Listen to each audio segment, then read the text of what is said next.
waana wanaagsan daawadayaal halkan waa janalka dalka TV media qodobada wararka daawad doontaana waxaa kamid noqon doona xildhibaan Maxamed Abuukar Islow Ducaale ayaa dagaal adag kadib dib u helay kursiga xildhibaanimo hanti dhooraha guudna waxa uu qaaday tallaabooyin lagu badbaadinayo dalka halka dagaalka u dhaxeeya Karaash iyo Danina uu sii siyaaday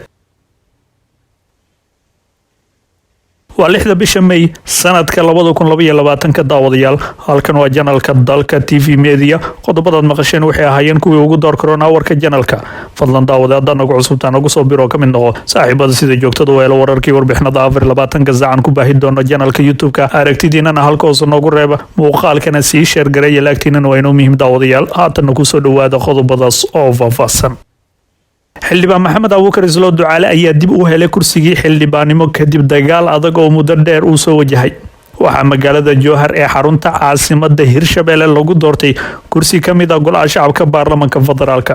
kursigan oo ah hoob hal afar hal waxaa mar kale ku guuleystay xildhibaan Maxamed Abuukar Islow kadib doorasho ka dhacday magaalada Jowhar oo ergada kursiga ee cod gacantaaga uga codeeyeen waxaa la tartamay musharax Cabdullaahi Nuur Maxamed kaas oo markii dambe u tanaasulay waxaana sidaasi guddiga doorashadii Hirshabelle ay shaaciyeen inuu xildhibaan Maxamed Abuukar Islow Ducaale uu ugu guuleystay kursiga hoob hal afar si kastaba guusha Islow ayaa timid kadib dagaal adag oo wajahay oo la xiriirta sidii uu ku heli lahaa kursigaasi Maxamed Abuukar Islow Ducaale ayaa loolan adag kala kulmay xubno dhowr ah oo kursigaasi isku soo sharaxeen qorshaha kursigan ayaa ahaa in laga dhigo mid daafuran doorashadiisa si tartan adag uu dhaxmaro musharaxiinta hase yeeshee dadaal dheer iyo garab istaag uu Ducaale ka helay xubno uu kamid yahay madaxweynaha Hirshabelle Cali Guudlaawe ayaa u sahashay in kursigan uu noqdo mid si gaar ah loogu xiro waqti dheer kadib Maxamed Abuukar Islow Ducaale ayaana la sheegayaa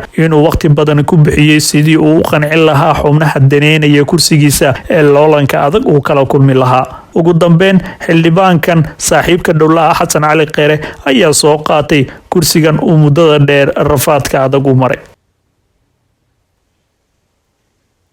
geesta kalena hanti dhooraha guud ee qaranka waxa uu qaaday tallaabooyin lagu badbaadinayo dalka xafiiska hanti dhooraha guud ee qaranka ayaa gabi ahaanba joojiyay gelitaanka ama bilaabida dhaqangelinta heshiisyada dafwadaaga inta lagu guda jiro xilliga doorashada qoraal uu soo saaray xafiiska hanti dhooraha guud ee qaranka ayaa waxaa looga digay hay'adaha dowladda federaalka Soomaaliya inay qaadaan tallaabo kasta oo saameyn mug leh ku yeelanaysa hantida ummadda Soomaaliyeed ilaa inta dalku uu ka yeelanayo xukuumad cusub oo xilka la wareegta heshiisyada ay hay'adaha dowladdu galaan wixii ka dambeeyay intii ay bilaabatay doorashada guud ee dalka ee wali fulintooda aysan bilaaban waxaa lagu wargelinayaa in aanan la bilaabi karin fulinta heshiisyadaas ilaa laga soo gabagabeynayo doorashada dalkana uu ka yeelanayo xukuumad cusub ayaa lagu yiri qoraalka hanti dhooraha sidoo kale waxa uu dalbaday xafiiska hanti dhooraha guud ee qaranka in dib u eegis degdeg ah lagu sameeyo heshiisyadii hay'adaha dowladdu galeen wixii ka dambeeyay intii ay bilaabatay doorashada guud ee dalka kuwaas oo fulintooda bilaabatay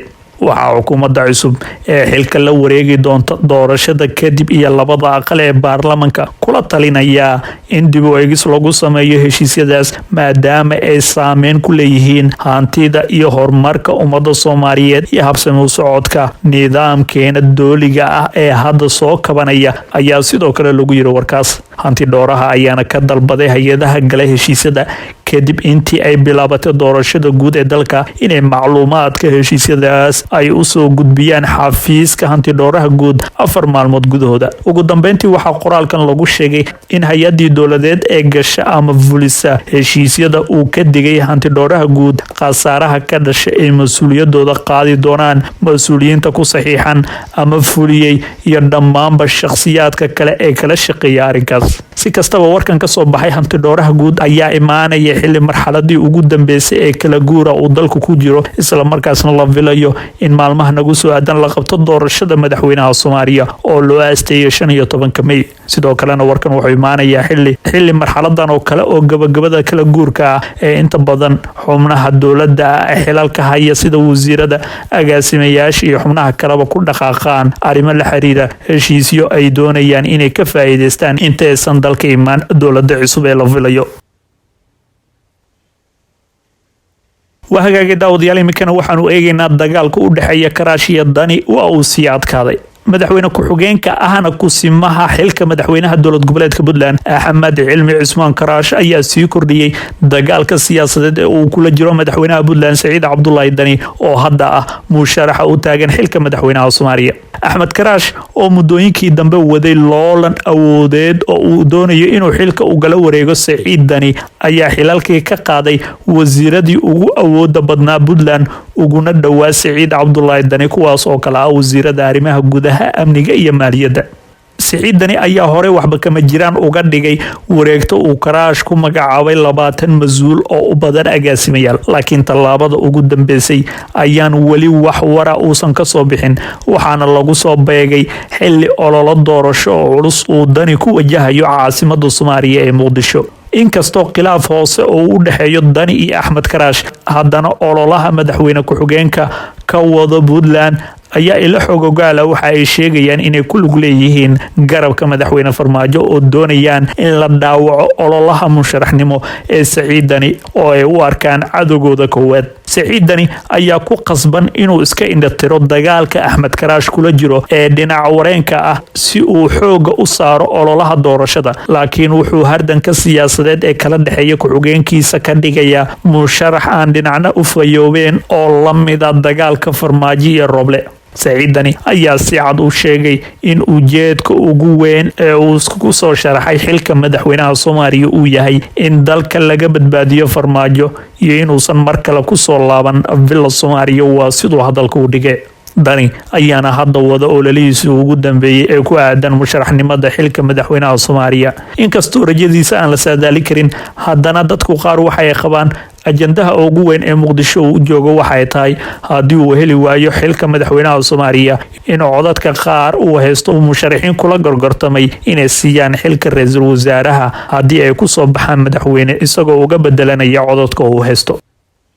guud ahaan daawadayaal wanageynta warkii oo aad kala socoteen channelka YouTube-ka Dalka TV Media, fadlan daawada haddana ku cusubtaan ugu soo biro ka mid noqo saaxiibada sida joogtada u heli doono wararkii warbixinada 24 saacan ku baahi doono channelka YouTube-ka. aragtidiina halka hoose noogu reebo muuqaalkana sii share gareeya, laakiin waa inuu muhiim daawadayaal wana ku maasantiin daawashada iyo la socodka warka channelka Dalka TV Media.